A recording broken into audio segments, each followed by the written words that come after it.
I have 3 kids back home. I have a daughter who is 22 and in her last year at Minnesota State University. I have a son who is 21 and taking a little break from technical college, and we're pushing him to go back eventually. It's how boys are sometimes. And my youngest son is 13 and in the 8th grade, so that is the family back home. I travel all over the world, speak to about 500,000 students every year live around the world. In the last few years, I've been in Uganda, Kenya, Cairo, London, Dublin, Switzerland, Mexico, Australia.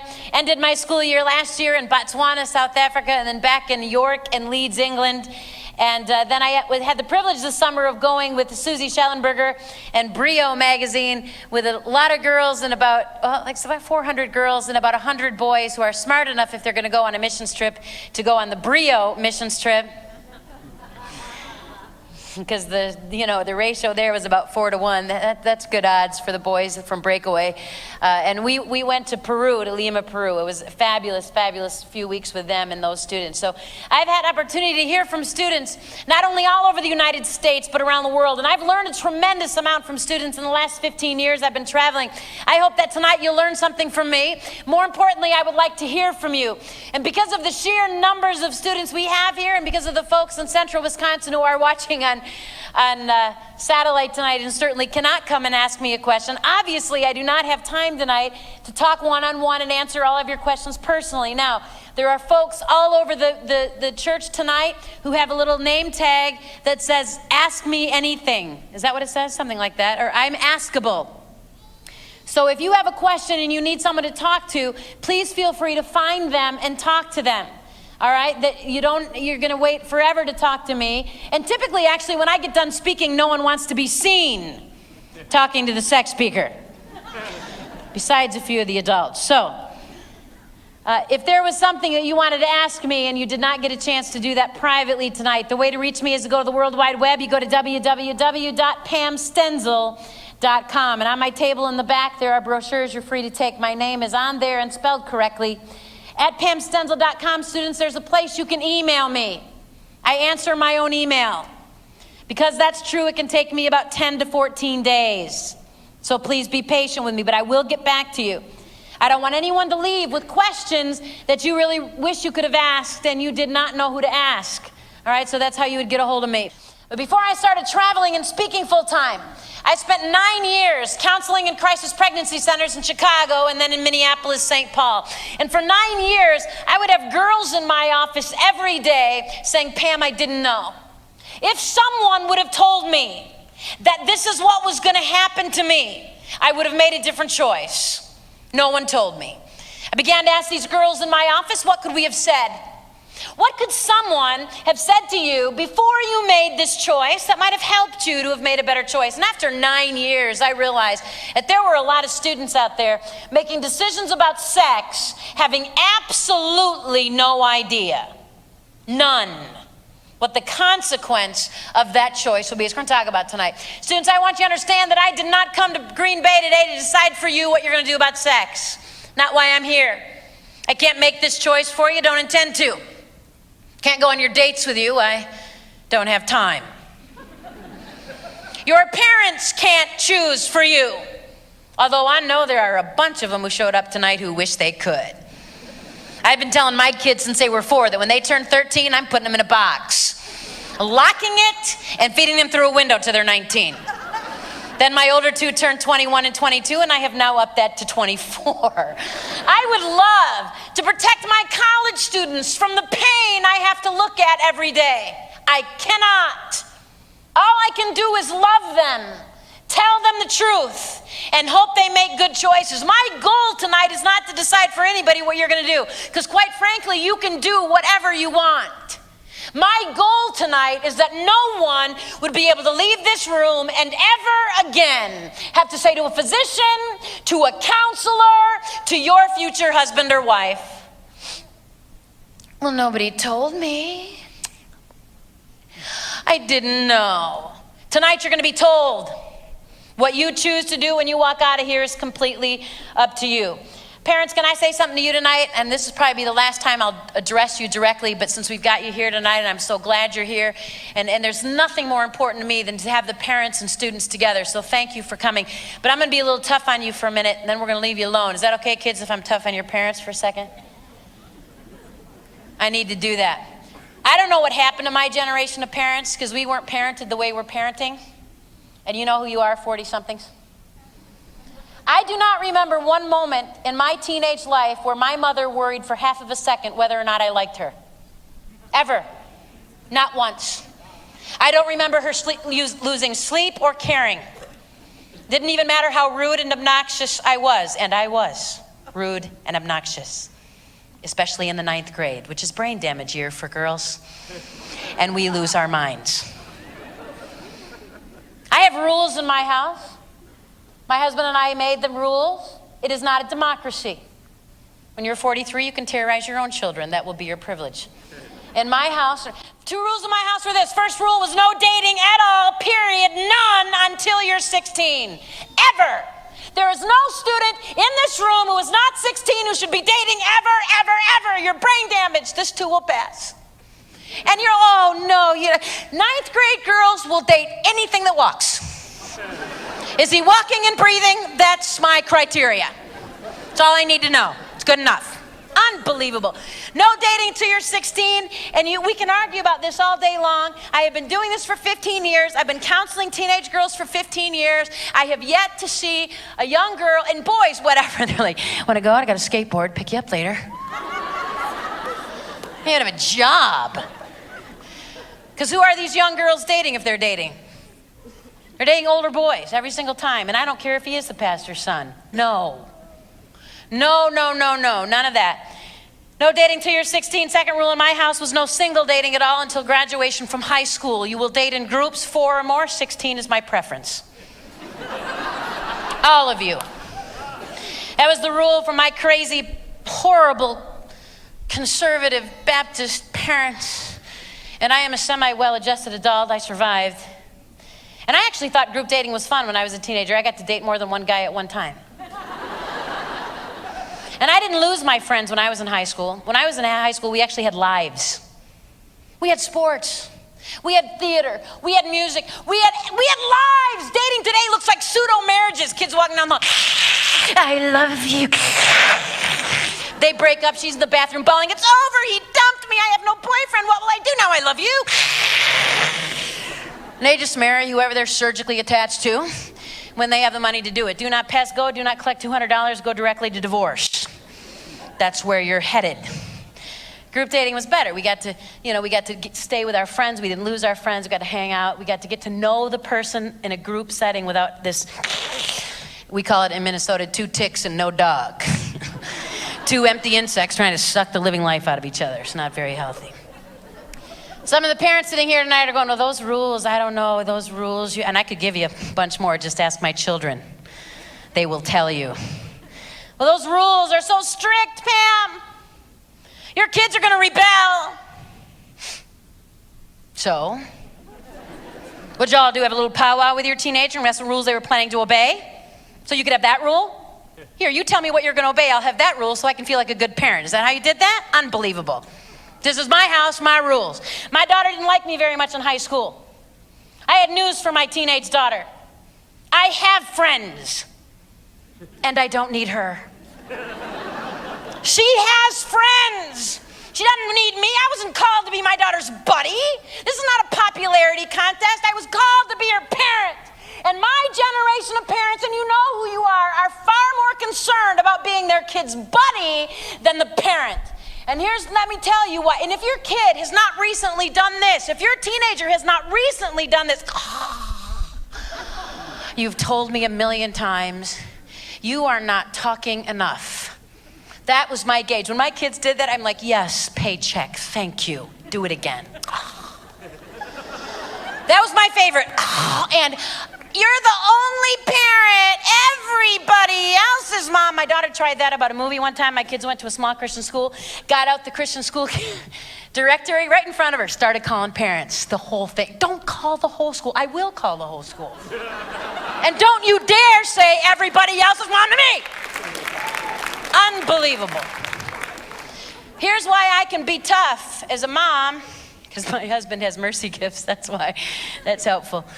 But one of the reasons why I believe in being tough is this. And I'll tell you what, high school was rough. But I can stand before you today and say that I have a 22-year-old amazing young woman who I can now say is my friend at 22. And I can promise you that if I had been her friend at 15, she would not be my friend at 22. I was willing to go through the pain. And at the end of the day, parents, can I say this to you? I will never stand before God and answer for what my children choose to do. I will stand before God and answer for what I did. For how I taught, for the rules in my home, I will answer for me. I will not answer for her. So it's time, parents, that we took our eyes off of needing to be our kid's friend and put our eyes where they need to be and decide to be the parent. Much more important. I get to start tonight, and I'm going to start this way to remind all of you. And by the way, students, as we get into this, well, I'm glad your parents are here, because sometimes we think this sexuality discussion is for teens. And I think that some of the parents here are going to realize it doesn't matter how old you are. This is true for all of us. If you have sex outside of marriage, if you have sex outside of one permanent, monogamous, and monogamy does not mean one at a time. That means one partner who has only been with you. If you have sex outside of that context, you will pay. There is a cost. I don't care how old you are. And so the question we have to ask tonight is, what is that cost, and is it worth paying? We're going to talk about the physical and emotional cost tonight. Physical cost, help me out. What do you think most teenagers who are having sex are afraid of? What's their biggest fear? Pregnancy is the biggest fear of teens having sex today. Doesn't make a bit of sense to me. Got a news flash for you tonight, Wisconsin. Pregnancy is not a disease. It's actually survivable. You can live through it. I've lived through it 3 times now. A few extra pounds here and there. It hasn't killed me yet. I'd have girls in my office for pregnancy tests scared out of their minds, waiting for the results of that test. I walk in, look at this girl, and say, your test is negative, sweetheart, you're not pregnant. She gets this look of relief over her face, like, I'm off the hook, not pregnant, thank you very much. Let me out of your office. Wait a minute. Have you been tested for syphilis, gonorrhea, herpes, chlamydia, trichomonas, vulvodynia, arthritis, hepatitis B, hepatitis C, HPV, HIV? Have you been tested for that? Me? I live in Green Bay.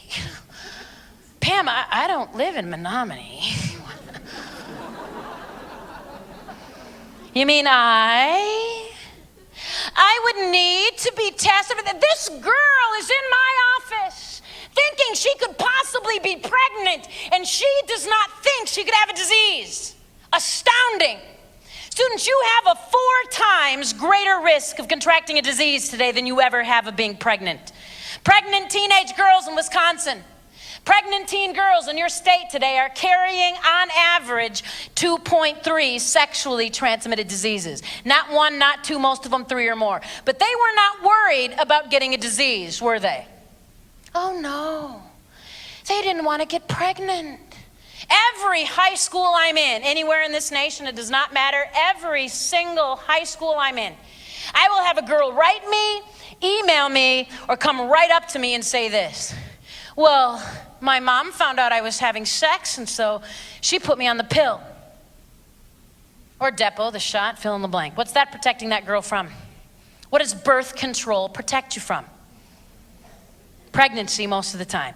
That drug, that hormone, that pill, that shot that this girl is taking has just made her 10 times more likely to contract a disease than if she were not taking that drug. This girl could end up sterile or dead. Thanks, Mom. Glad you cared. Is pregnancy the worst thing that could happen if you had sex today? No way. Far worse things than that. However, over 9 years, I've had to tell a lot of young girls that their test was positive. Immediately, they want an easy, painless way out of this pregnancy they didn't plan. I have to look at this little girl and say, guess what, sweetheart? Your choices at this point are bad, terrible, and even worse. Those are your options. You had a good choice. That was before you had sex. All of the other choices you've got are going to carry a lifelong consequences. There's no easy way out of a pregnancy you didn't plan. Abortion is painful. I've counseled hundreds of women, 5, 10, 15 years after having an abortion, still hurting. I've counseled teenage girls with anorexia, bulimia, depression, attempted suicide, cutting, because of an abortion they couldn't take back. That is not like going to the dentist and getting your tooth pulled. There are consequences lifelong to that choice. Parenting is not an easy choice. I was in a middle school in Ohio last spring, met a 7th grade girl, 12 years old, pregnant with twins, delivered in July. Gonna be a lot of difficult years ahead for this 8th grader. Girls, listen carefully to me tonight. Ladies, 80% of teenage girls who choose to parent children while they're teens will live below the poverty level for at least 10 years. Most of them for the rest of their lives. And that's not just that girl living in poverty, that's her child. And 90% of teen girls who choose to parent children today, 9 out of 10 will never attend or graduate from college. 90%.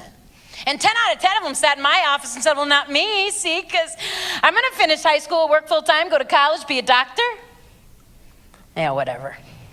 Life happens. Do you know what the #1 indicator of poverty is in our country?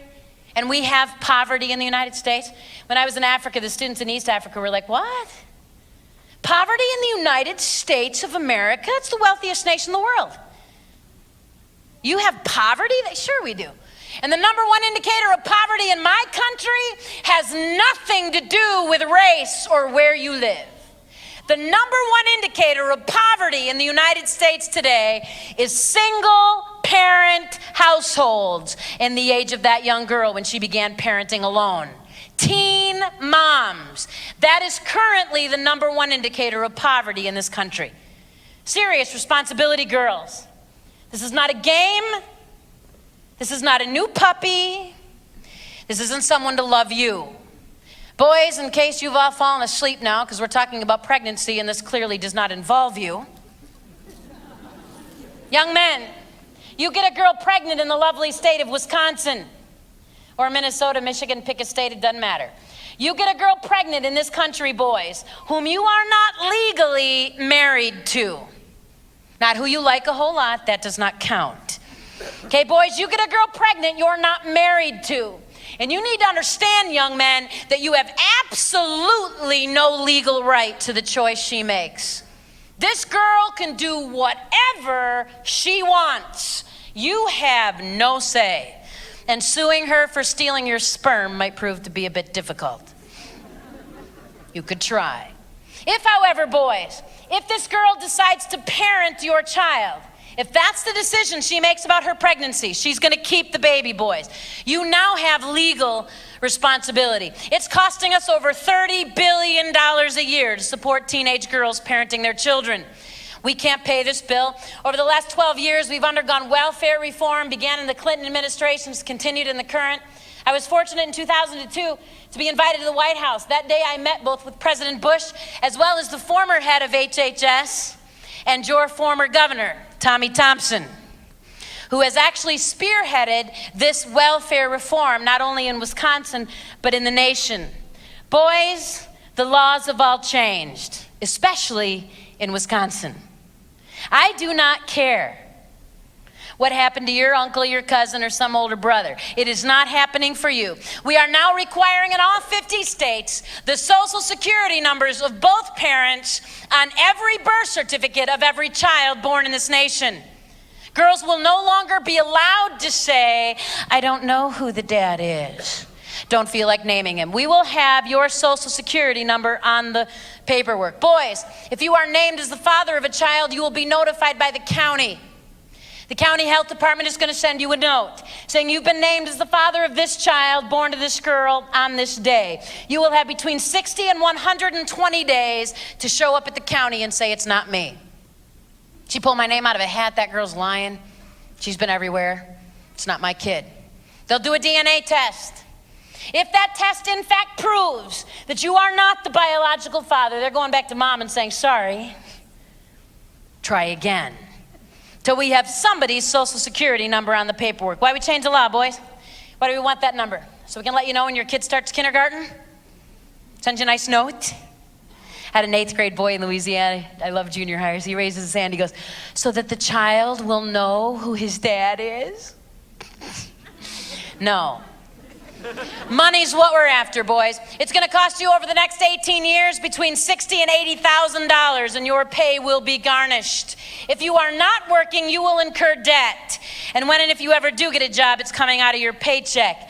And an interesting fact for those of you in Wisconsin is that in the state of Wisconsin, if the boy is under the age of 18 and he is the father of a child and he is not employed, the state has the right to go after his parents and garnish their wages until that son is in fact over 18 and employed. In this state, the parents of the young men will pay. Someone on that side of the family will pay. My daughter, who's at university, likes to make sure that I am well aware of the popular culture. She sent me the song. She goes, Mom, you got to listen to the song. I think they're finally getting it, that boys are going to have to pay for the children they father.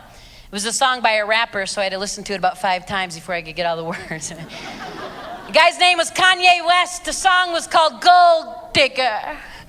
And an entire verse of this song, this Super Bowl player's whining because he has to leave the Super Bowl in a Hyundai because his baby mama buying bling with this money, getting lipo with this money. Well, maybe that Super Bowl player should have thought about that before he had sex. Maybe that's when he should have thought about that. I was in my home state of Minnesota speaking in a high school way up north. Tiny high school way up north in Minnesota, a place where people go to hang out at their cabins and fish during the summer. I got done speaking at this high school, and a senior boy got up in front of his entire school, told them all for the first time that he was a father. It was a girl vacationing in their town the summer before. He had no intentions of marrying this girl. He wasn't going to marry her. And 9 months later, he's a dad. He's allowed to see his daughter one weekend every 3 months. That's when they can arrange transportation from Minneapolis. But he's being required by the state of Minnesota to pay $350 a month to support his infant daughter based on his current income. This kid's not a pro football player. He's working at Burger King. I looked at Sean in front of his whole school. I said, Sean, if you had anything at all to say to the boys sitting here tonight, what would you say? Anything at all? Sean said 2 words. Don't drink. He said, I made a decision drinking one night I wouldn't have made sober. And I'm going to pay for that for the rest of my life. Not only will Sean pay, so will a little girl from Minneapolis, so will their daughter. And so will every other relationship either of them have for the rest of their lives. Permanent consequence for everyone. What, because he was drunk? Student, you can have all the right answers. I hear it all the time. Pam, I'm going to wait. I know sex is for marriage. I have a purity ring. I made a decision. And then one night you get drunk and have no concept what you're doing, and you end up in my clinic going, oh, I didn't mean to. I was drunk. I had college girls in my clinic after the pregnancy test was done, and I said, you need to see a physician. This is going to require a pap test and some blood work and some other STD testing. I had these girls look directly at me and say this, well, I don't need all those tests because I was drunk. So herpes is asking now? Is that how that works? Because I didn't get that. Excuse me, are you sober or drunk? Because we don't infect sober people. Or drunk people, only sober people. You're not going to be able to say, oops, I didn't mean to. I went to a party and I was drunk, and now you have herpes for your life. Because you were drunk? Don't drink. Don't ever use any kind of drug that would alter your ability to choose, because you do not get to say, oops, and it wasn't my fault. The disease or the pregnancy doesn't care. Doesn't care. Serious responsibility, boys. And my suggestion to you is I have already looked in the face of my 8th grade son and said it to him. You would better think about that before you have sex. After, if you're not married, is too late. The choice is not yours. Third option a young girl has if she finds herself pregnant, didn't intend to be, which I happen to think is the best option available to teen girls today, but it's not without pain. It will carry consequences. It's adoption. It's the ability of a young girl to take the child she's carried with her for 9 months and loves with everything she is, to say, I want what's best for my child, and I'm not it. And I am willing to go through this pain in order to give my child a family. It takes a lot of courage, a lot of maturity, and a lot of love. It's not easy. 2 million requests for adoption will go unanswered this year in the United States and Canada. 2 million couples who would love to be parents in 2008 who will not be. Girls, I need you to hear this tonight. This is primarily going to affect the girls sitting in this room. Ladies, infertility, the inability to have children of your own biologically, has risen over 500% 100% among women in one decade. Girls who graduated from your high school in 1999, many of them are just now finding out they will never have children because of choices they made sitting where you're sitting. Girls, you find out 5 years from now, 10 years from now that you can't have children for whatever reason. And all the money you and your husband have spent trying to get pregnant ladies doesn't work. The chances you'll be able to adopt an infant in this country aren't good. Average adoption of infants in the U.S. now takes between 8 and 10 years and costs between $10,000 and $20,000. There are no infants available here today. It's one of the reasons I've been in Africa for the last 5 years. We've got 1.4 million orphans to both their parents dead from AIDS, and yet millions of couples here who will never have children. Problem is, no matter what Angelina Jolie and Madonna might make it look like, it is not that easy to run over to Africa or China or Russia and pick up a child. The average international adoption now runs about $50,000 and whatever you have to bribe the country to get the baby out. It takes a lot of love for a girl to give her child a family and to give that couple the privilege of being parents. 44 years ago in Michigan, a young 15-year-old became pregnant. She had a lot of difficult choices to make. Maybe more so than some 15-year-old girls, she was raped. Abortion was legal in the 60s for rape in the state of Michigan. But this 15-year-old girl chose to give her child life and then to place that child with an adoptive family. And that child was me. My biological father is a rapist. I don't even know my ethnicity. But my life is not worth any less than any of yours just because of the way I was conceived. And I do not believe that I deserve the death sentence because of the crime of my father. And I've listened to the rhetoric for a long time. I've listened to people say that every child should be wanted and planned. I've listened to people say, well, I wouldn't have an abortion, I wouldn't kill my child, but if it were rape, you're a mistake, Pam. I don't believe that. I believe that every child is wanted by someone. And I recently heard someone who thinks they would like to have power say that he wouldn't want his daughters punished with a child. So now I'm a punishment. I'm a mistake because I wasn't planned, because I wasn't wanted. Unbelievable. I've not met my birth mom. Someday I hope to. If I don't meet her here on earth, I'm going to meet her in heaven. I've been praying for her since I was 4. And someday when I meet her, I'm going to wrap my arms around her and I'm going to tell her I love her because she loved me. She loved me enough to give me my life.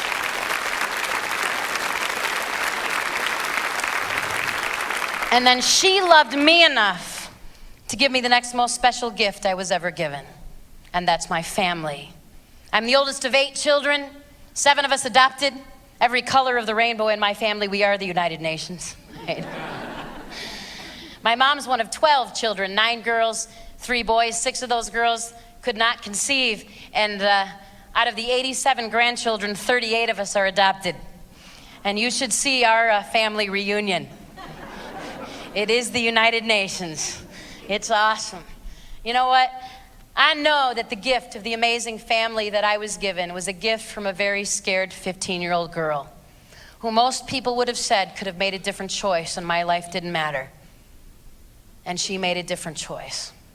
And I will forever be grateful to her for that. Students, I came to Wisconsin today and I spend 15 days a month away from the 13-year-old I love the most. He's mine.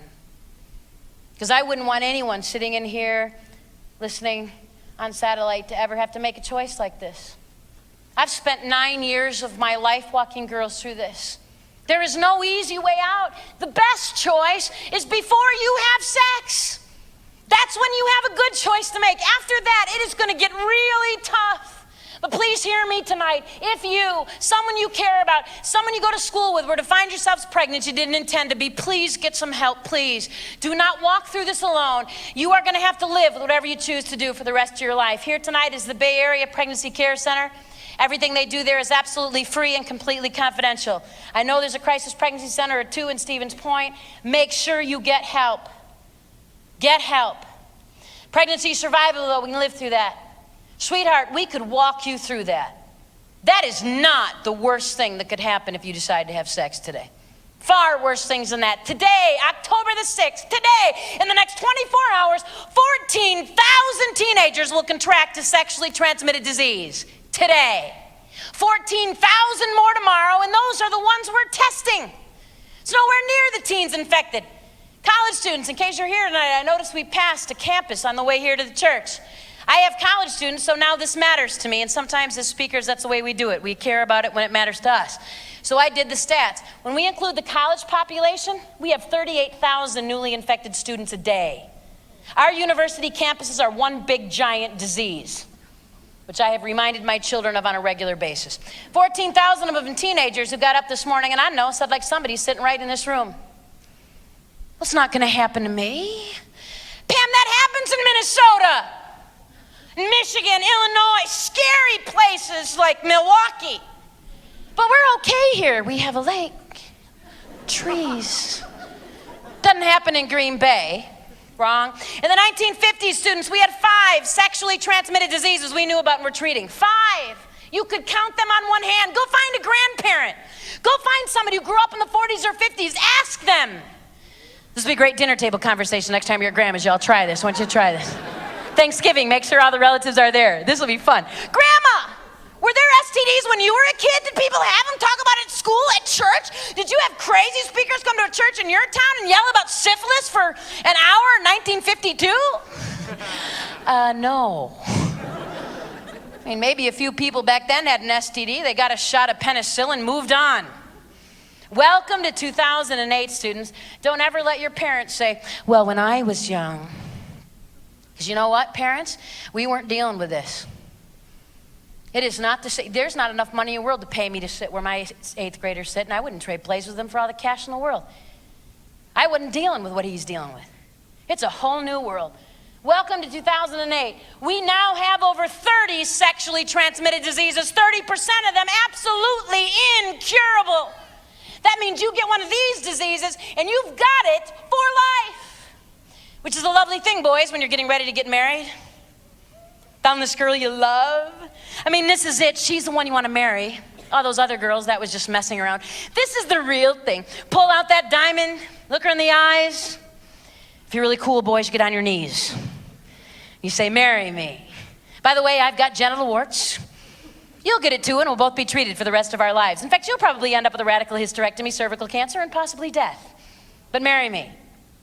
Well, I'm excited now. Thanks for sharing. Isn't that what you want to hear from your future husband, girls?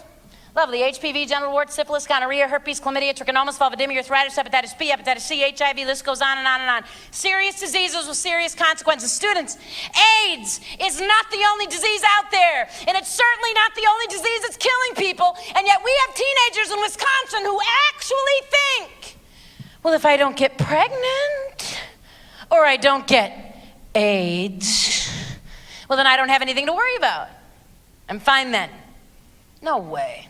No way. Chlamydia, one of the most common diseases among the teenagers sitting here tonight, and yes, I said that and meant it. One of the most common diseases among the students sitting here tonight is chlamydia. This is a bacteria, not a virus. Easily treated and easily cured. If we knew you had it, we could help you. 7 days worth of antibiotics now given in 2 doses, and we can wipe this out. 2 types of STDs, students. If you have not yet had biology, or if you flunked, pay attention. You'll get a better grade on your SATs, okay? 2 types of STDs. This is not hard. Bacterial and viral. A bacteria is curable. There is medication we can give you. We can take care of that. A virus is not. You get a virus, you've got it for life. There is no cure. We have never in the history of the world cured a virus. Chlamydia is not a virus. It's a bacteria. It's curable. So what's the big deal? I'll tell you what the big deal is. And 90% of the teenagers sitting here tonight who have chlamydia, there are no symptoms. You can't treat a disease you don't know you have. We got thousands of teenagers out here having sex going, well, it's not bothering me because, I've had sex, but I don't have a disease. Never been tested, certainly not in the last 3 weeks, but I know I don't have anything. How in the world would you know that? Let me tell you something that's pretty safe to say I know about you. If there's a teenager sitting here tonight who's had sex, let me tell you something I know about you. It's true of students all over the world. It's not different here. You actually believe that if you get up the next morning and herpes isn't tattooed to your forehead, you don't have a disease. I mean, if I can't see it, feel it, or touch it, I don't have it. Pam, if I had a disease, I would know. My nose would turn purple, my ears would be red, something would burn. I would know. No, you would not. The only way you'd know is if you got tested. Teenagers don't get tested because you don't think it's going to happen to you. And you actually think if you don't feel sick, you're not sick. I was in the RCA Dome where the Colts used to play football. We had about 40,000 students that Saturday morning. And anytime I speak in stadiums like that, I'll have about 1,000 kids rush the stage afterwards going, Pam, you need to come to my school. When can you come to my high school? We had 8 girls pregnant. We have the highest pregnancy rate in the county. But I don't know anyone at my high school who's got a disease. Really? First of all, your friends aren't getting tested. And even if they were, do you think they'd tell you? Do you? Hey, girls, went to the doctor yesterday, found out I had herpes. Tell everybody by lunch. I would like the whole school to know, but maybe we could put it on the announcements. I'm working on this. Every high school I'm speaking in, I beg their principal, from now on at your high school, every Monday morning on the Monday announcements, the following students contracted an STD over the weekend. They are. People, that would be helpful. Then we would know. What did you think? Did you think you were going to show up the Monday after homecoming, walk the hallways of the school and go, purple nose? Did you see his nose, girls? He did not have that last Friday. Don't touch him. Herpes. I saw his nose. Do you think you would know what students in here are carrying an STD tonight? Because 1 out of 4 of you are. Think you'd know? Students, when you go to school tomorrow and you walk the halls, I want you to count. 1 out of 4 of the students you're going to pass is infected with an STD tomorrow. Know they are? There's no way you'd know. American Medical Association released a bulletin last year. They said this: every teenage girl who has had sex must be tested for chlamydia every 6 months. Every teenage girl who has had sex must be screened for chlamydia every 6 months. Why do the doctors say girls? Why not everyone? Don't boys get this? Sure you do. Who in the world do you think you're getting it from, girls? Boys and girls both get this, infected, give it to each other. So why are the doctors only concerned that we're screening girls? I'll tell you. Ladies, listen up. Girls, you contract chlamydia 1 time in your lifetime, cured or not, and there is a 25% chance you will be sterile for the rest of your life. Girls, you get this disease twice, it jumps to 50%. Get it 3 times, sweetheart, and there is a very good chance you will never have children. We literally have hundreds of thousands of women entering their mid-20s going, I'd like to start my family now. I'm married, have a college education, finally found a good guy, done with all the messing around I did in high school and college. Now I want to be a mom. They try. They can't get pregnant. They go running to a doctor, he checks and says, my goodness, sweetheart, you've got all this scar tissue in your fallopian tubes, your ovaries, your uterus. You have pelvic inflammatory disease, PID. You had chlamydia or gonorrhea when you were a teenager. What? I had what? I had a sexually transmitted, how could I have had that? I didn't even know. Too late, girls. Sorry. It's too late. Girls, can I love you tonight? I need the girls in this room to hear me. Girls, that boy can dump you, break up with you, leave high school, go to University of Wisconsin, meet another girl, marry her, and have a family. This is absolutely not going to hurt him. Ladies, you're scarred for life. You have more to lose, girls. Please don't miss this. I am really sorry. Life is not fair. Parents, your teenagers still think life needs to be fair? Well, that's not fair. If the boys get to the girl, life is not fair. Ladies, we will pay a higher price physically every single time. Of the 30 sexually transmitted diseases, 26 of them primarily damage women. The other 4 damage both. Fair? Girls, I wish I could make stuff up for boys. You know, things that turn green, fall off. And if I could make it up, I would. That would be lying and untruthful. I have to be honest, ladies, we will always pay a higher price. And I know you think it's not fair, but in case you missed this in 6th grade human reproduction and anatomy, different. Boys and girls' bodies are not the same. Some of you are looking confused. You're scaring me. Were you all well aware of that? Didn't think I needed the PowerPoint tonight. Very good. Girls, we all have an open sexual system. The boys, the men in here all have closed sexual systems. Girls, we are easier to infect and easier to damage. It's the way we're made. Girls, we have to release an egg from an ovary that makes its way through a fallopian tube that cannot be scarred in any way. If that takes place, conception takes place, conceived egg now is to attach itself to your uterine wall. There can be no infection or scarring of uterus. Saves you the nutrients it needs. Baby girls, for 9 months you deliver. It's funner in Spanish. He produces sperm. Big deal. It's not that hard. Okay, girls, your system is just a little more complicated. Now, I love doing this in a mixed group because my junior high boys, they're always looking at me like,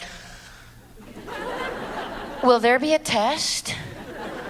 Because she said that too fast. And my upperclassmen, usually when I do high schools, the senior boys have, for whatever reason, I think they heard it was a talk about sex, they're always sitting right in the front. And here's what all the upperclassmen, the older boys are all like, well, that's tough. You think that sperm thing's so easy? You just try that then. See, they let a woman speaker get up and talk about sex and she's just dissing men. What's wrong with you? Some kind of feminazi or something? Don't you like men? I like men. I married one. I have 2 boys. My oldest son is 21. He's a good kid. Yes, he plays Halo too much. He's a good kid. And I know you think I'm biased because he's my son. He's a good kid. And I get so ticked off when I travel this country and I listen to teachers and principals and coaches say stuff like this. Well, boys will be boys. They're all disrespectful. They just pressure girls for sex. And then I get worse ticked off if I hear a teenage girl say it. All boys want sex. They just pressure you and dump you. If you won't put out, you'll be dateless. And no one will ask you to homecoming. And you won't be popular. I have taught my son to respect women. If he does not, I will kill him. Those are his options. And I know that I am not the only mother in the entire nation who has taught their son what it means to respect women. So I'm about to say something really nice about a lot of the boys sitting in this room. So I don't want any boys with selective hearing. They'll be the ones going back home tonight, going on the youth group bus, going, that Pam Stenzel hates men. Did you hear the sex lady? She's a man hater. Pay attention. Girls, I have had the privilege of traveling this country. I have been in towns, cities, high schools, youth conferences, universities, all over this nation. And in every school I've been in, every state, every city. And girls, I believe that tonight is as true as every other night I've stood before an audience. I have met amazing young men. I know that sitting in this room tonight are young men with integrity, boys with character, girls, boys who do care about you. The kind of boy, if you were to date him, would look at you and say, I do love you, and you matter. And you know what? I might be able to walk away from sex with you without permanent damage, but you might not. And because I love you so much, because you matter so much, I would never ask you to put your life on the line, your ability to have children, your future, your self-respect on the line to meet my momentary need. I would never pressure, demand, hurt, take, and walk. I care way too much about you for that. There are boys with that kind of integrity. Ladies, I married one. Unfortunately, as just a small word of warning, especially for our freshman girls who will date anything that walks. And you know who you are. And we know who you are because you're dating senior boys who can't get a girl their own age to touch them with a 10-foot pole. No one will date him. Then we'll have some stupid freshman girl's mother going, oh, my daughter must be popular because the seniors like her. Duh. As a small word of warning, girls, there have always been and there always will be boys who don't care. And as long as they don't get hurt in the long run, sweetheart, they're going to say all the words. And I have heard that in Wisconsin, they're good at it. I love you. Well, everybody else is doing it. If you want some freshman, I'll die.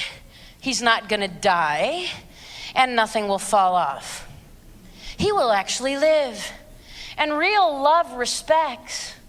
Love does not pressure, damage, hurt, take, and walk. Girls, love would never ask you to do something that could damage you for the rest of your life. That's not love. Girls ask me this every day. Boys never ask this. Girls ask me this daily. Well, how would I know if it's love? How would I know if he loved me? You said it. My heart's pounding. He's cute. Girls, there's only one way you will ever know if that boy loves you. One way. Put a boundary down. Say this far and no further. And watch for respect. You don't have love without respect. It's not possible. I get hundreds of emails from the boys. Because boys are all writing me all the time, these high school boys. Well, you're up there making it sound like all the boys are trying to get girls to have sex with them and all the girls are just sweet and innocent. No, please don't. Stop. Have you even been on a high school campus ever? Yes, I have. Pam, have you seen girls today? They're so aggressive. Have you seen the way the girls in Wisconsin dress now? Just take me now. What was I supposed to do?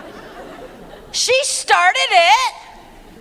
She seduced me, Pam. I was being a man of integrity. I said no. It was her. Boys, can I say something to you? And I've said this to my kids so much. My older kids, they used to, when we talk about this, do this.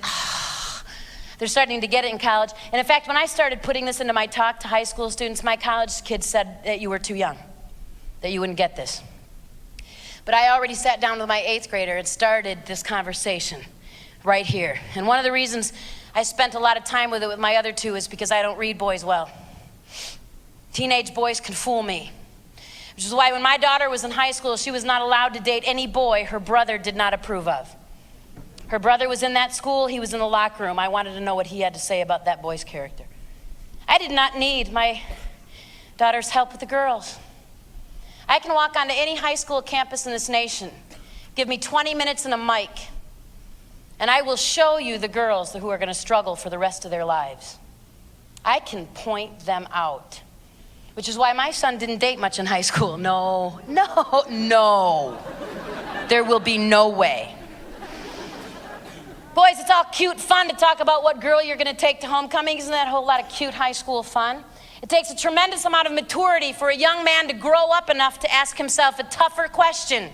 Who do I want to be the mother of my children? Different question. High school boys, college kids say to me all the time, well, I'm going to sleep around now and have sex with whatever girl's stupid enough to have sex with me when we're teenagers. But when I get married, I don't want that girl to sleep with half the football team. Then I would like a virgin. Why in the world would a virgin ever want you? Why would someone who's respected themselves ever in a million years want you? Students, here's what I'm going to say that's going to go over most of your heads, which is why I'm glad your parents are here. Because your parents are mature enough and have seen this enough to know what I'm talking about. Some of you high school students are mature enough to understand this. If you are not, I hope that an adult will say this to you until you're old enough to get it. This is probably the most important thing I'll say all night, right here. Opposites might attract when it comes to personality. Opposites never attract when it comes to character. You are going to get exactly what you are every time. You're going to get exactly what you think. You can be a player. This is a big game. You can sleep around, have sex with all these people, and someday you're going to put a white dress on or a tux on and put a magic ring on your finger, and now you're going to be able to control what you couldn't control before? What, do you think we have magic discipline fairies at the altar? What is that? Oh, but I have a magic ring. I won't cheat because of this. Please. Past behavior predicts future behavior. You're screwing around now, you're going to do it later. Good morning. And then they think, oh, but he'll be faithful to me because I'm so pretty. Within 3 years, they're cheating on each other, running to the pastor going, I can't believe he cheated. Duh. We're all shocked. They were doing it before they walked the aisle. They're going to do it after. I get so sad when kids come up to me and say, you know what, Pam, I'm not going to wait. Everybody's doing it. I'm not going to wait to have sex until I'm married because I'll never find someone else who waited. I'll never find a spouse who waited. Really? You want to guarantee it? Sleep around. Because you're going to get exactly what you are. Boys, there will always be girls. Someday it will be women. This is not a teenage problem, in case you haven't seen Desperate Housewives recently. There will always be women who will throw themselves at you. Let's go 10 years down the road. You've married this awesome, beautiful, lovely girl. You got 2 wonderful children. Your job takes you on the road. I know what that's like. I'm in hotels 14 nights a month. You're tired, exhausted. You've had a long day. You go down to the restaurant bar. You're watching the Vikings beat the Packers. I know, dream world. We're in fantasy land. You're watching the game, minding your own business, and some woman walks up and throws herself at you. Gonna call your wife later and say, sorry, honey, but she started it. She was aggressive. You should have seen how she was dressed. I didn't know they dressed like that at Hooters. I went for the wings. Not gonna fly in your house, boys? Because I'm flying mine. Boys, can I be mom for just a minute tonight? Young men, please hear me. If there is a girl throwing herself at you, if this girl is pressuring you for sex, if what you're telling me is true, and this is one of those girls who's dressing in that manner that's saying to you and every other boy in the county, take me now. Little word of advice, boys, run from this girl, run away. I did not say walk, I said run from her. Let me tell you about this girl. I know her well. I've had this little girl in my clinic for 15 years. This is a little girl who's bought the lie of a culture that has told her what makes her valuable is her body. So in order to feel good about herself, she needs to turn your head, sweetheart. And when she is done turning yours, she's going to need to turn his, and then his, and then his, and then his, and then his, and then his, and then his. And this will not end when she's 18, 20, 25, 30, 35, or 40. This is a lifelong problem. Who do you want to be the mother of your children? Young men here tonight, hear me carefully. The respect and integrity you show every girl in your world, in your school, in your church, in your family, the respect, boys, that you show the girls right here, that is the trust you will hand your wife someday. And if you cannot be respectful of women now, what in the world makes you think a wedding ring will fix that? Girls, the respect and integrity you show yourself and every boy in your circle, by the way you dress, by the way you chat, by the way you talk about what you're doing with your friends, that is the trust you will hand your husband someday. Pretty white dresses and flowers do not fix this. All of this behavior will start right here. Then there's herpes. Won't spend time on it. Herpes is a virus. You get it, you got it forever. You're going to give it to your spouse someday. No cure. Herpes isn't going to kill you. However, if you're a female with herpes, ladies, and you want to have a child, you will need a C-section. Girls, you give this virus to your child during vaginal delivery, it will kill your child. Fatal to infants, not you. Herpes is basically just sores and boils on your genital area that reoccur periodically throughout your life. Now, there's medication we can give you for the sores. Won't cure the virus. Once you've got it forever, and you're going to give it to everybody else. But we can give you some medication for the sores. So many people in our country have herpes now. We have so many people infected with this virus that the medication for herpes sores, Valtrax, is big business. We now have to endure commercials. You seen them? I'm watching TV with my boys, minding my own business. This beautiful model jumps off the bike. I have genital herpes. There's medication you can take for those sores on your genital area. It may cause nausea, diarrhea, and vomiting. Birds are singing beautiful music. There's a waterfall. They're riding bikes. I don't know how. And I'm watching this going, she's gorgeous, people. I'm going down to Walgreens later and asking for herpes because she's got it and she's cute. I want my days to be my days. I'd like herpes. Let's all get herpes. It'll be awesome. I was standing waiting for the hotel van to pick me up at the airport today. And this guy starts talking to me and, oh, what do you do for a living? Speaker. Who do you talk to? Teenagers. What about? Sex. I made some comment. He blatantly, sitting outside the Green Bay airport, tells me that his friend just found out he had herpes. Everybody's got herpes. I'm well aware. Stay over there. I know. You want to know how many people have herpes, students? Parents? Want to know? If you are 12 or older, and that should be most of us here tonight, if you are 12 or older, 1 in 5 people in the United States over 12 is now infected with herpes. 1 out of 5. Not the most common virus. Next one is. Number 1 STD in the United States, Wisconsin, right here in this crowd. Number 1 STD among everyone sitting here today is human papilloma virus, HPV. This is also a virus. What does that mean? No cure. You got it forever. You're going to give it to everyone you have sex with after infection. Not only the most common STD, the most contagious sexually transmitted disease we know. Street name for human papillomavirus, or HPV, is genital warts. Basically warts on your genital area that need to be burned off periodically, either through laser surgery or chemicals. Now, we used to think that was the only big deal. Get a few warts, burn them off, not a problem. Until we realize a few things about the virus. Number one is this: you can have it and be giving it to other people without ever having warts. In fact, the most cancerous strains, teenagers, parents hear this, I'm coming back to it. There are over 100 strains of this virus. The most cancerous strains don't produce warts at all. Teenagers are not infecting each other with this because you mean to. You don't mean to. You don't know you have it. Girls, if you do get warts or lesions as a result of being infected with the virus, typically, ladies, they will be on your cervix. When was the last time you saw your cervix? Had an 8th grade boy in Detroit look up at me and go, I don't know. Said, you don't have one, honey, breathe. Junior high boys, the cervix is the opening to the uterus, and you don't have one of those either. And that is not a part of your body you can see. I know when I say genital warts that I got teenagers sitting in here who've had sex who in your mind are doing this.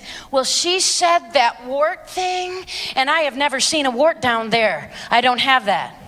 My friend, if you've had sex or sexual contact, and I will define that in a minute, and you have not been specifically tested by a doctor for this virus, in males, that's a blood test that costs in excess of $1,000.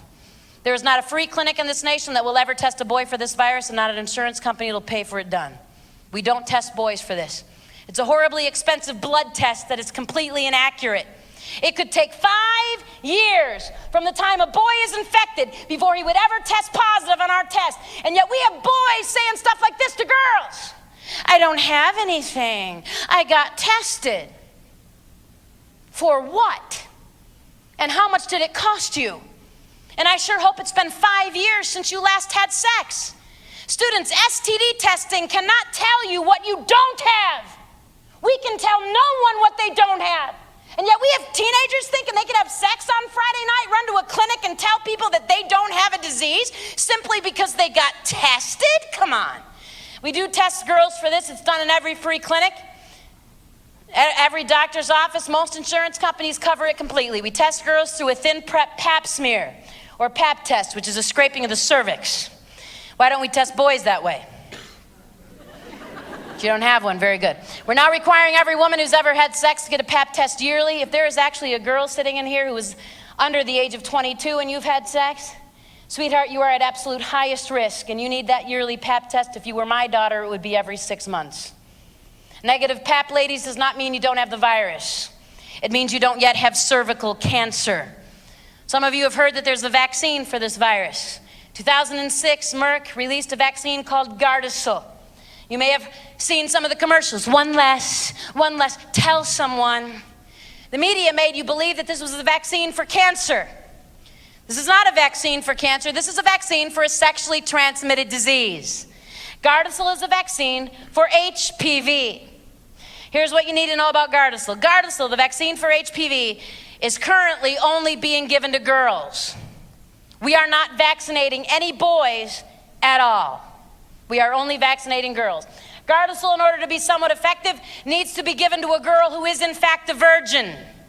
If you are not a virgin, the vaccine will most likely do no good. Now, they're willing to take your $800 cash. They made $4 billion last year. So they'll probably give it to whoever. But in order for it to be effective, we need you to be a virgin, which is why we were targeting 11 and 12-year-old girls for this vaccine. Ladies, if you are a virgin, or you were a virgin at the time you were vaccinated, Gardasil, given to a virgin girl, is good for 4 out of the 100 strains of this virus. There are 96 strains still there. This in no way guarantees you will not be infected with HPV and does not guarantee you will not get cervical cancer. Ladies, if you were vaccinated as a virgin, once you become sexually active, you will still need regular pap tests. If that did not make sense to you or you didn't get that, please email me. I will send it to you in writing. This is a reducing of the risk of eventual cervical cancer. It is not eliminating it. And my biggest fear, and I'm not going to tell you whether you should get the vaccine or not, that's between you, your parents, your doctor, whatever you decide. What I am telling you is this: it is no guarantee. And even if you become sexually active having been vaccinated, you will still need a Pap test. You could still end up with cervical cancer. If that wasn't clear, email me. Boys, HPV is a little annoying. Having warts burned off your genital area is painful, I'm sure, I'm guessing. And I would hate to have to be there, boys, when you had to tell the girl you loved and wanted to marry about every partner you've ever had. I have to know. Hear me carefully. My risk of infection has nothing to do with whether you used a condom or got tested. My risk of infection has everything to do with where you've been. I have to know every single partner you have ever had. It is unconscionable that anyone in this room, and I don't care how old you are or if you're the governor of New York, I don't care. It is unconscionable that anyone in this room would ever have sex with another human being and not honestly tell them everywhere you've been. Every single partner, I have to know. What happens at spring break does not stay at spring break, and adults, what happens in Vegas does not stay in Vegas either.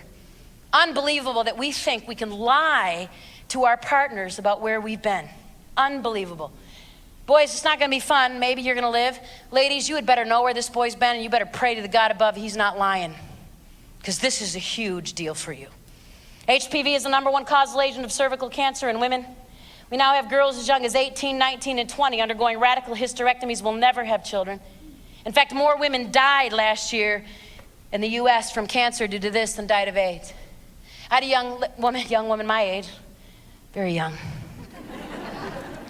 come up to me in tears in Missouri a couple weeks ago, who had just undergone a radical hysterectomy, and they are not sure they got all the cancer. She said, "No one said this to us. No one told us. No one ever told me." I had a senior come up to me last year being all tough, came right up to me. She goes, "I got cervical cancer, got it in the 9th grade.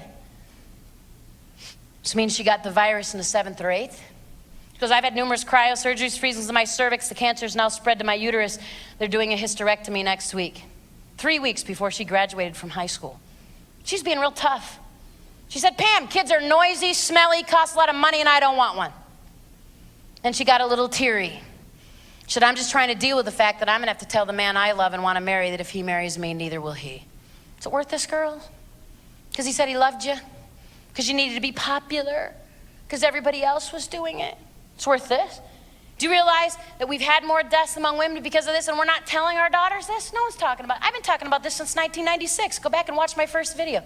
I've been talking about HPV since the beginning. I was the only one. And now some pharmaceutical company is going to make $4 billion, and now we have to listen to one last tell. So where were they when my daughter was in high school? Where were they? Nowhere. Because there wasn't cash involved. Unbelievable. 2 things you need to know about HPV. #1 is this. Students, hear me carefully. They now estimate that 67% of the teenagers who have had sex, that's a specific group, that's not all of you. Many of you in here have never had sex, you're a virgin. You can run out of here in a minute yelling virgin, you're perfectly fine. 67% of the students in here who have had sex are already infected with HPV. That was math. Most of you aren't prepared to do math on a Monday night, so I will make it clear. Parents, you as well. There is no way any person in this room under the age of 22 tonight could have sex with someone who is not in fact a virgin and not get a disease. It is not possible. You will get something, it will most likely be this. Here's why. There is not a condom in the world that will protect you from HPV. I did not say it might slip, break, fall off, or you left it in the glove compartment. That is not what I said. Condoms used properly provide no protection at all from HPV. HPV is not transmitted the way HIV is. HIV, the virus that causes AIDS, requires the exchange of body fluid. We need blood, semen, or vaginal fluid exchange. Herpes and HPV are both skin-contracted viruses. All it takes is skin contact anywhere in the genital area and you're infected for life. And will infect everyone you have genital contact with after that. Let me make this clear. It doesn't take what some of you think is sex. You know how many teenagers we've had in our clinics test positive for herpes and HPV who thought they were technically virgins? Thought they could do everything else? See, what was their big fear? What were they worried about? They're worried about getting pregnant. So I can do all this other stuff. It's not sex, it's safe, it doesn't count, I'm still a virgin. I don't have to tell people who I did that with because that's not sex. Students, I am now going to give you the medical definition of sex. It does not help to tell you to not have sex if we have not defined sex. We have to define it. This is the medical definition of sex. This is the medical line over which you can't step. And if you have ever stepped over this line, you've risked disease and you need to get tested, and don't you dare tell anyone you're a virgin. Don't you dare. We have teenagers running around going, I'm a virgin, and they're infecting each other like wildfire. Here is the line over which you can't step. Absolutely no genital contact of any kind. None. Yes, that includes oral sex, which is mouth to genital. Oral sex is sex, hence the name, oral sex. And every single sexually transmitted disease, every one, is transmitted through oral sex. If you have had oral sex, you are not a virgin, and don't you dare tell anyone you are. And every single partner you ever have will have to know every single person you've done that with. Is that clear? Anybody still confused? Y'all know what genital means? Because I get about 100 emails a week from kids. Does that mean shaking hands? We don't usually have genital contact with people we're meeting in the hallway. Hello, nice to meet you. Here's a simple rule. If you will both abide by this rule at all times, you're 100% safe. You can run out of here yelling virgin. Here it is. Ready? Keep your pants on and zipped. Both of you, all the way. That's safe. Any genital contact is not. Was that clear? All right, good.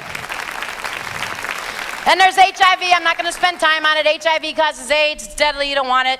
Equal opportunity, hurting boys and girls the same. In light of that, what are you being told to do to make sure you don't get this virus that will kill you? If I said safe sex to teenagers in Wisconsin, what would most of them say? What's safe sex?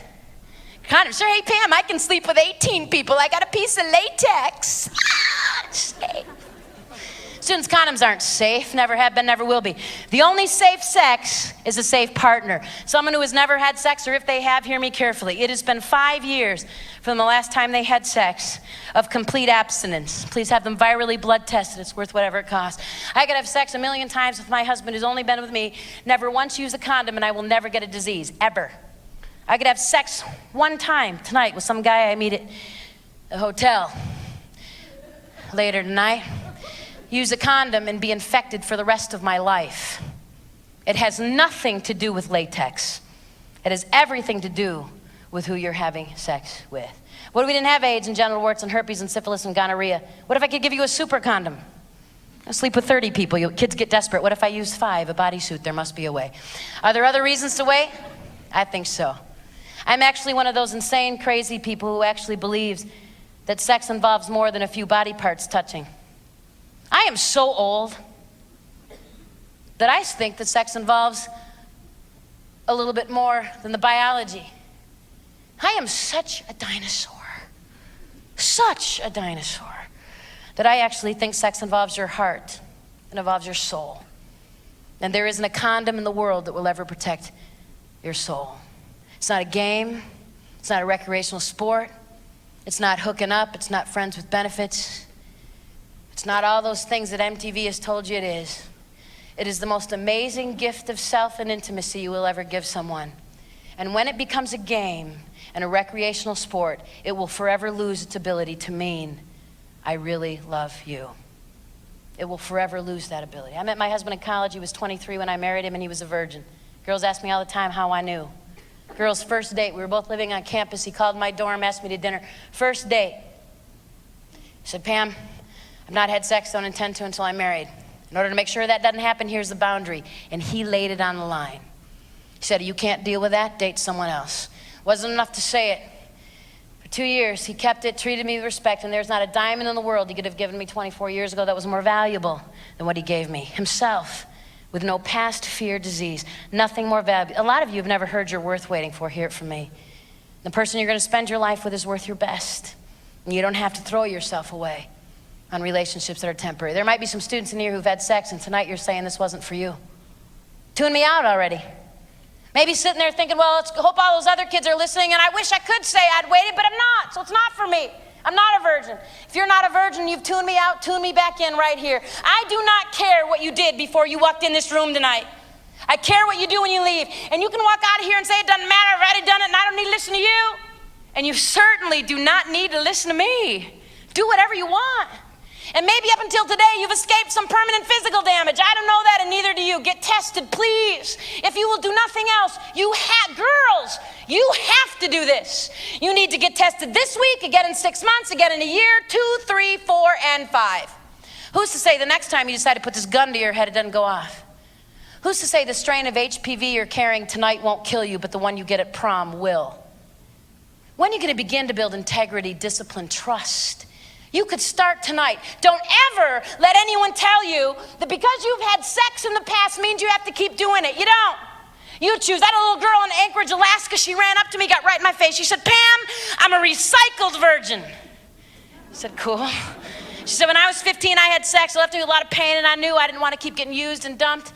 I knew I didn't want scarred fallopian tubes and cancer. Pam, I wanted sex to mean something. And I made a commitment to God, to myself, and my future husband that I would not have sex again until the day I'm married. I said, sweetheart, that is awesome. Someday when you get married, you're going to have to tell that boy what you did when you were 15. You will have to rehearse your past. He has to know. But sweetheart, you're going to be able to look at that boy and you're going to be able to say, for the last 3 years, 5 years, 7 years, whatever it is, I have waited for you. I have kept myself pure. I have walked in integrity for 7 years. And we're going to know what kind of damage was done. We've had years to make sure she's okay. You can walk out of here and keep putting your life at risk. Or today you can say no more. Choice is yours. Someone's going, yeah, but Pam, you don't get it. You have no idea. If I went to my boyfriend or my girlfriend and told him I loved him, Pam, we love each other, but I don't want the sex, they'll dump me. Pam, if I won't have sex with them, it's over. Really? What's your relationship based on? It's based on sex. Want to test a relationship that's sexual? Want to find out if they love you? Do you even care to know? Got a challenge for you tonight. Stop. See what's left. If they love you, they'll still be around. If they dump you, because you won't have sex with them, you just learned. As painful as it is, it's a lot less painful to learn it when you're 17, sweetheart, than 8 years into a marriage where someone's cheated on you, dumped you, and left you with 2 kids. Learn it now. Many of you in here have not had sex. You're virgins. I have something I want to say to you tonight. And the first thing you need to hear tonight is you are not alone. Please hear that. You are not alone. Do not believe the lie the media has told an entire generation of kids. They're all doing it. They're animals. They're out of control. Pam, they're going to turn 14 and start walking school halls going, "Arr." I mean, it's just they're animals. They're dogs in heat. They can't help it. You're better than that. You can say yes and you can say no. It's a choice.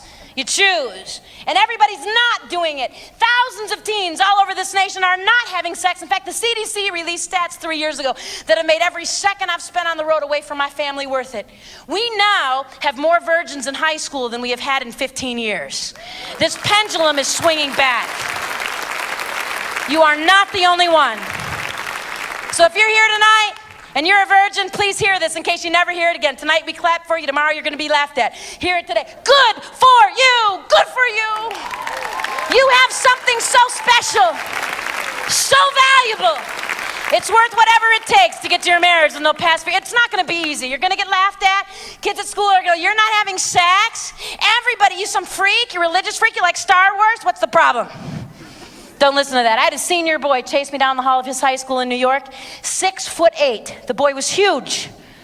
Teacher saw him. They said, Pam, that tall boy you were just talking to in the hall, 4.0 student, full ride scholarship to play basketball at Duke University. Chased me down the hall of his New York high school going like this. You do not miss a 6'8" senior yelling virgin at you. He said this, I'll never forget him. He said, Pam, it's easy for girls. Easy for girls to tell people they're virgins, but you don't know what it's like for a boy. You don't hear the locker room talk, the boys on the basketball team talking about who's easy. What do I say to my buddies when they're mocking me because I'm a senior and a virgin? I said, young man, the next time your friends tease you because you're saving yourself for your wife, I want you to look right at your friends and I want you to say this. Any day, tonight, I could choose to be like you, but you will never again be like me. Once it's gone, it's gone. Takes that long to throw it away. I told you tonight that I couldn't choose. Your parents can't choose. Students, the choice is yours. Make a good choice. Make a good choice. You deserve the best. Expect the best. Expect respect. Your pastor is going to come up and dismiss you. God bless you. Thank you for coming tonight.